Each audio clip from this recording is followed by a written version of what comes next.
we all have an expiration date. And so we don't have time to just not pay attention to those things and not be intentional in what kind of dad we're being, what kind of man, what kind of husband, how are we raising them up to step into that? And so for me, I care deeply about what they will say about me one day.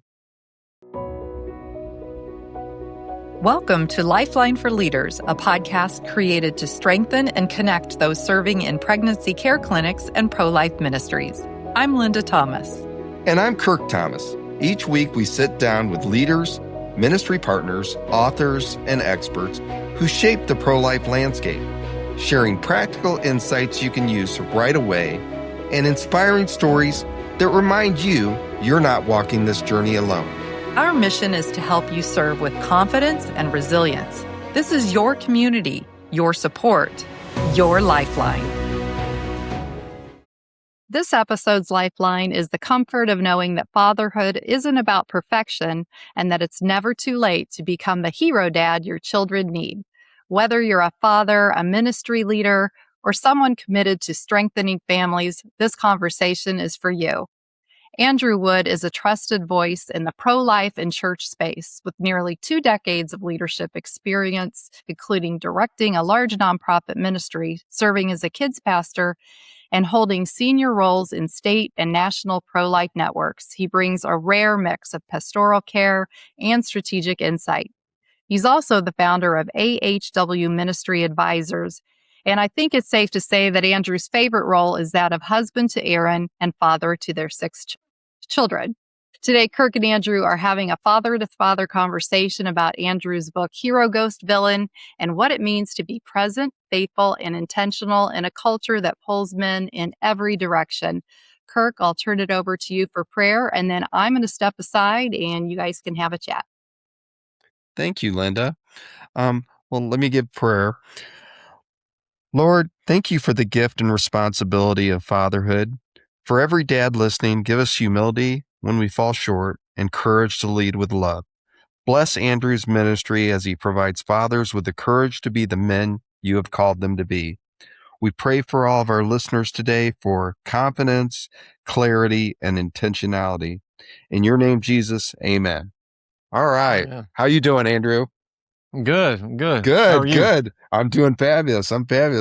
I've got to say, reading your book, Hero Ghost Villain, we're empty nesters now, but this has really helped me out because I still have my son in college, and we'll talk about that a little bit later.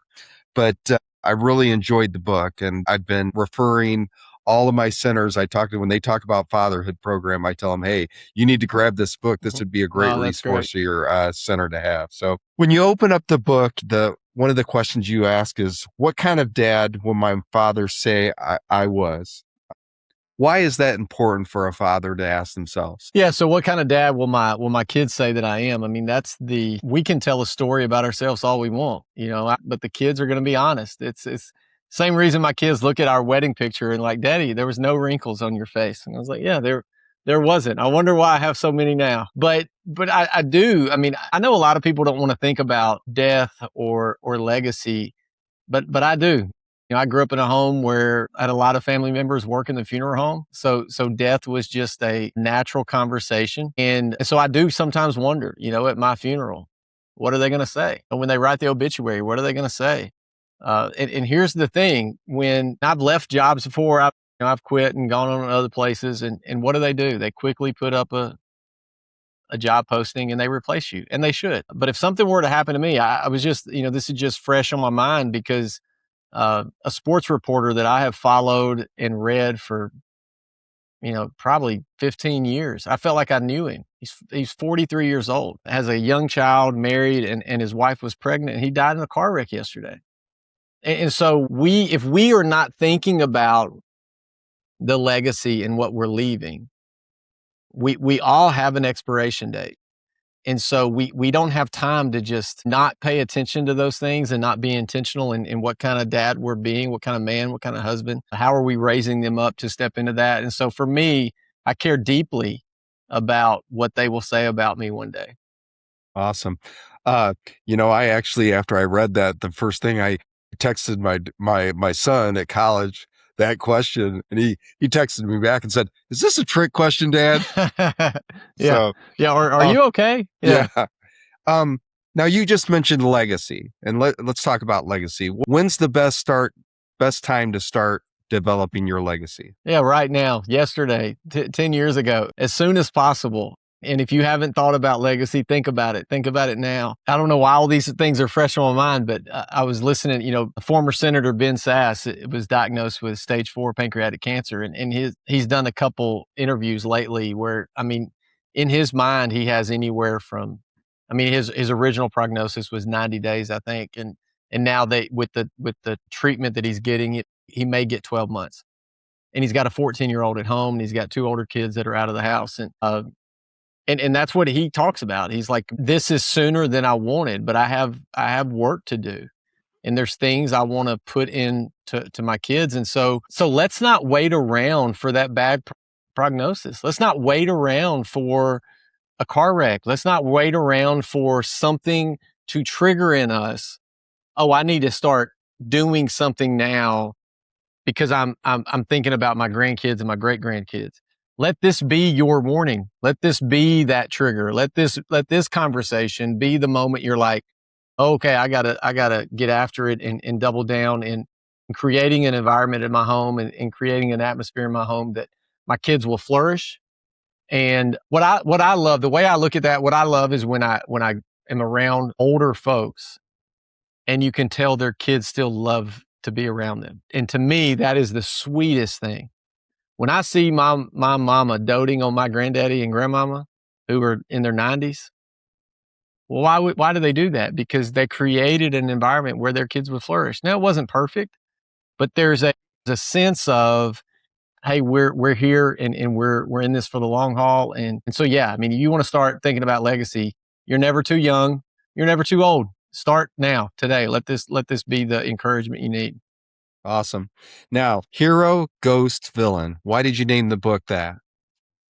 Yeah, I've been wrestling with this thought for even back when I was at the pregnancy center. I led a pregnancy center in Knoxville, and I think I came across, I don't even know where I came across it, but it said something like, what kind of man are you? Hero, ghost, or a villain? And that's all it said. And I love to write, and I have a note tab in my phone where anytime I see a cool quote or a sentence, I mean, I love writing, just taking sentences out of a book and being like, man, I wish I'd have wrote that sentence. So that's going to go in my notes section and maybe one day it'll inspire me or something. And so I just wrote in my notes section, hero, ghost, villain, what kind of man are you? And then I expanded. Then I started thinking about the dads that we were serving and my own life and the life of my family. And so I just thought, okay, well, what if we really tackled this and what kind of man, what is a hero? What is a ghost? What is a villain? Where do I line up? Some days I may be all three. Just to quickly walk through that. I mean, the hero it's not a cape wearing, but I'm there. I'm here. I'm showing up. I'm working hard. I'm providing. I'm protecting. I'm changing diapers. I'm doing all that stuff. And we're potty training one right now. Our fifth is 2, and that dude has peed all over the floor. I don't know how many times. I mean, so I'm cleaning it up, doing all those things. And then sometimes we're the ghost. And I think for some of us, we think ghost just is not present at all. But you can be married and in the home with your children and your wife and still be a ghost.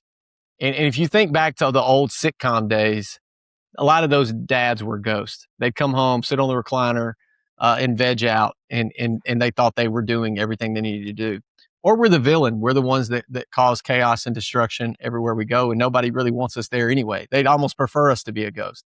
And some days I check all those boxes, and I'm a professional Christian, and I still check all those boxes. And so it's a struggle, but it's one that for me, I was like, I need to put this in writing to help me selfishly, in the hopes that it could help other men that are struggling with that. Yeah. So now the hero dad, is the hero dad the perfect dad that doesn't make any mistakes? Oh no, I mean, I think, that's only, my kids are really good at reminding. I mean, anytime we say anything is perfect. I have a daughter that's like, yeah, Jesus was the only perfect person. So it's like, you can't use that word. So no, I mean, we're definitely, hero dad is definitely not perfect. it's a struggle. I mean, but it is one that when we do step in it, when we do act out, that we're coming and we're repenting, so we're modeling for our kids what that looks like. How do we apologize? Those type things. I just think it's, the goal for all of us is that we are fully engaged and not finding ourselves being annoyed with the very things we prayed for. I mean, we longed and prayed for these children, and then we're annoyed with them, or we can't wait to get them out of our house, or we can't wait to get back on our phone and ignore what they're doing. I'm like, y'all, we spent so much time praying for these little ones to be in our house, that our house would be full of their noise. And now we keep telling them to shut up because we're tired of the noise. But it's a struggle. I mean, we pray hard for our babies. And man, there's days where you're like, why'd you answer that one, Lord? But that's what the hero dad is he's recognizing that and just being present. Now, the ghost dad, and I, to be really transparent, my son's a senior in college, away in college.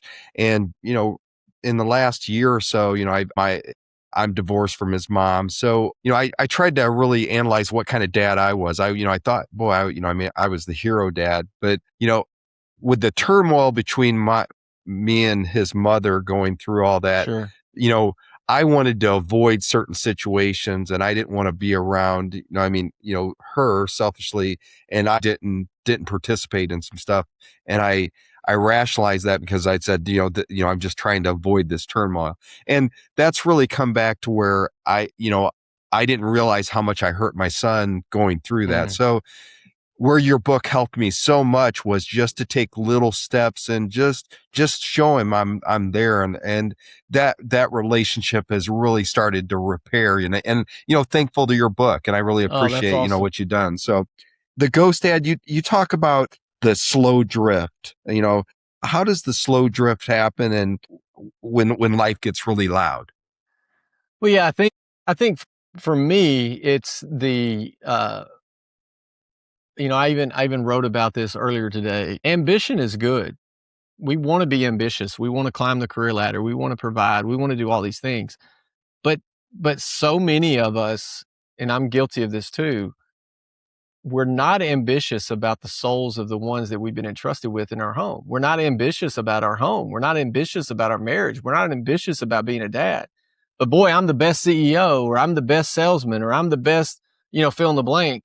And I just think we've gotten that out of whack. I think culture has influenced the church instead of the church influencing the culture on some of those things. And so it's easy to come home as a man and go, I put in my time, I put in my effort. I deserve to just sit down on this couch and do nothing. And we justify it. And then we start saying things in our head. Well, if she only knew how lucky she was to have me, or if those kids only knew how lucky they were and it's, and the whole time it's happening, your kids are like, I just wanted to throw the ball. Like, that's all I wanted. I wanted you to acknowledge that I'm interested in this, and I wanted you to be a part of that. And we're annoyed, or I got to work, or whatever it may be. And I think that's how it slowly drifts. It is because what happens is when you start disengaging that way, then your kids stop asking you to go do those things. Your wife stops asking you to go do those things because it's like, well, I'm not going to get anywhere anyway. So let dad sit down and do nothing, and we'll go do our own thing. And then you think, good, I'm where I need to be. Everything's good. And then we find out, years down the road when you ask them, hey, what kind of dad am I? And they're like, could have been better. It could have been, and so I think that's how you slowly drift to being the ghost. I don't think anyone wakes up, and there may be a handful that are intentionally like, I want to be disengaged from my children. But I think even like you said, I think we try to, well, it's going to be an awkward situation. I dealt with that. My parents divorced, and there'd be parties and ball games, and you were just like, how can we keep them on the separate sides of the gym and they never interact, and everything will go smooth? Or when we got married, I'm like, I need my mom there. I need my stepdad there. I need my dad there. I need my father-in-law there. I need my stepmother-in-law there. I need my mother-in-law there. Like, it's awkward, but how are we being intentional in those moments to say, I'm going to put our ego and our awkwardness on the shelf because this is about you today, and I'm going to do that. Yeah. And that's hard. It's hard. Another, and I don't know where you'd classify, but when you're divorced and you're getting your child one day a week, and then you get them every other weekend, you tend to be, at least I was tending to be, the kind of the Disneyland dad. I Oh wanted yeah, I yeah, wanted yeah. my son to have fun with me. I mean, I Oh didn't want, man, you man, I know, wanted. so I wish you were mine. but it kind of hurt because I didn't really take the time to intentionally teach him lessons that I think that I could have passed on. And Sure. so just being in that situation. So you've really got to be intentional to, when you have your child, to teach them those lessons, and teach them about the importance of God and praying and all that stuff. And again, I look back at my failures and say, wow, I could have did it this way. And your book really made me, realize, what I did wrong, but also, what other dads that are maybe going through this today Right. can start doing it right. So we talked a little bit, a bit about the villain dad. I mean, is it too late for the villain dad? No, and here's the thing. For instance, I know dads out there that don't have a relationship with their biological kids, and they recognize that there's a number of reasons why that is, but they show up and they made a shift for their children that came into their lives via another marriage. I say, yeah, you can absolutely, if God can radically change Saul into Paul, the greatest missionary the earth has ever seen, you can go from being a villain to a hero dad. You can. Now, it takes work, and it takes a lot of effort. It takes a lot of repenting. It takes a lot of I'm sorry and apologizing and recognizing that they may not be ready because of the damage you did, and you got to leave room for that. I think sometimes we wish we could just flip a switch and look, I'm ready to change. Why aren't you? And that's just not how this works. And so, but 100%, I would highly recommend uh, putting in the work and then not thinking it's too late. Uh, and look, if you're listening to this and you find yourself and you're like, look, I'm in my 90s, and some of those kids have already passed on, then I would just tell you to lean in to the Lord, and the cross is for you. He went to the cross for you on your worst day, and you need to know that. And that's the beauty and the scandal and everything of the gospel, is that the Lord saw fit to do that for you, even though you were the chief of sinners. Amen. Like we can hold on to that. That's not a cop out. That's not an excuse to not be the man you've been called to be, but it is a grace that I think sometimes we offer to other people and struggle to offer to the guy we look at in the mirror. One of the chapters talks about redemption, and what does confess, repair, repeat look like at your home?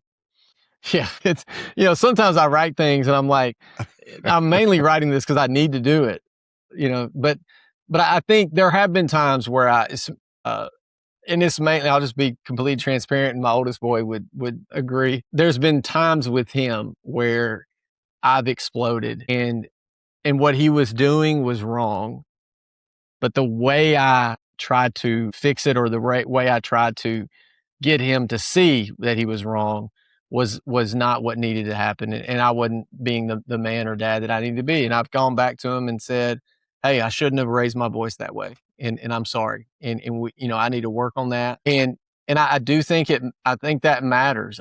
And now again, it can't be like every time, because then they're like, yeah, like, this is, you haven't changed at all. We want our kids to change, so we need to put in the work to change too. But it's trying to do that and confessing and saying, hey, we're gonna make a change here, and we need to work on that together. And here's what I'm going to commit to do moving forward. I won't do X, Y, and Z. And that's what I've tried to practice. Certainly not, I don't nail that one as much as I need to, but I think it is a good practice in the home for Mm, everybody to see. awesome. So what would your six children say about what type of dad they had today?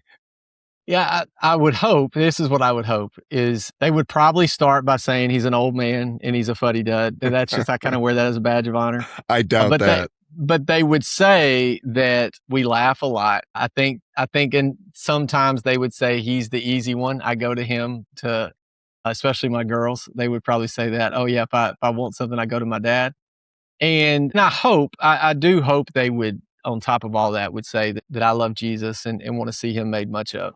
For a little while, I would go speak, and my kids would come with me, and they would go, "Yeah, my daddy, he doesn't like people." And I was like, "Hey, you can't be saying that." You and that's when I knew some of my jokes at home were not being taken as jokes, and so I probably needed to make some corrections. But that's my hope. I mean, I think all of us want to. Uh, I always say about my dad, when the divorce happened, he doubled down, almost to an annoying point. He wouldn't leave me alone. When it was his time to have me, he wanted me. He milked cows. He'd come from the barn to all my ball games. He yelled at referees about things that he didn't know anything about, just because that's what you're supposed to do. And I always said one day I'll write a book called "A Relationship Only a Divorce Could Create," because it's mine and his relationship, where he really saw I probably didn't do the things I needed to do, and now I'm going to double down and make sure I'm present. Not always perfect, but he did. And so I think we have to do that. One thing that I say toward the end of the book is I talk about an old Amish proverb that says, when the grandfather's convictions become the father's traditions, they become the son's inconveniences. Now, they're talking about kind of their tradition of what they do, their dress and all those things. But I think as believers and as men, we need to be thinking about, am I passing down traditions that are eventually going to become inconveniences? Or are we passing down convictions that our kids know? We do this because it's a conviction for the Wood family, period. Not because it's a tradition that ultimately is an inconvenience. You look back at 2020, when church stopped happening, you saw real quick, this was a tradition for many that became an inconvenience. It wasn't a conviction that we got to get back. It was I can or cannot go. And so I think for us, I want to pass down convictions. Certainly I want to pass down traditions. I want them to love the state of Tennessee. I want them to cheer on the Vols, all those things. But I want the convictions that, hey, you're going to be the husband and the father that God's called you to be. You're going to be the wife and mother God's called you to be. You're going to make much of Jesus, and no matter what you do. Like, those are the convictions that we want to stand the test of time. And that's my hope. My great grandkids one day are looking up at the mantle and seeing this old wrinkled redheaded dude and going, that man did it for our family. That would be amazing. Awesome. Well, you've had such a diverse career in the pro-life movement. When I met you, you were the executive director at the center in Knoxville. Then you went to CareNet, and you were working. I believe you were working with churches and the relationships that pregnancy care centers have with their churches in their area. Now you're out on your own with your own corporation, and you're doing speaking, and you're an author. Where can our listeners see you? If in the next 3 or 4 months, you're probably going to be at the Heartbeat Conference, right? Yeah, I'll be at the Heartbeat Conference in person. I have a workshop on the Friday, so whatever date that is, the Friday of the conference, I have a workshop. I'll be on the front end of that, I'll be in Valdosta, Georgia, speaking with a pregnancy center there. I'll be leading a retreat for some folks here in Tennessee, and then I'll be finishing up in Deep, Texas, south of Houston, that week. And then I got Minnesota and Wisconsin on the schedule in April, and so looking forward to that. And yeah, you can find me on social media, Facebook, just, I would say Google Andrew Wood, but there's apparently a famous guitar player that died that's named Andrew Wood. So if you Google, you're gonna be like, who is that guy? But I'm on Facebook, Substack is, and I think we'll have links or whatever. But that's my heart.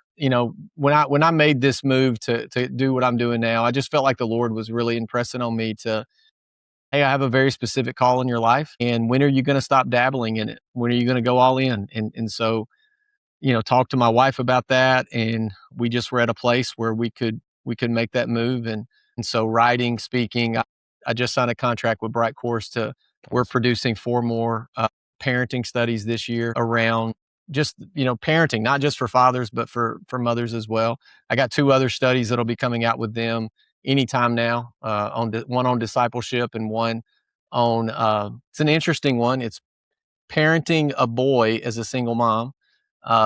and so we're going to be that should be releasing very soon as well. And so yeah, I mean, I'm just trusting the Lord with it. I love to speak, I love to write, and so we'll see where the Lord takes it. That's it. So and what's the best way to get this book in your hands? Is that yeah, Amazon? Amazon. Yeah, just go to Amazon and search Hero Ghost Villain, and it'll come up, and buy 1,000,000 copies. That would be Yes.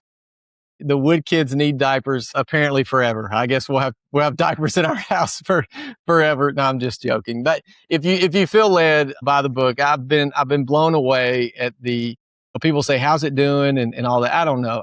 I don't know how to, it's my first one. So it's the best one I've ever done. But the emails and the text and phone calls that I've been getting have just been so affirming, and to see that, to hear guys that are working inside the pregnancy center saying, I just bought a bunch of copies, or I gave this to a 17-year-old the other day, and he was so excited to read it. I wrote it specifically to be thin, so anybody can sit down, read it in one setting.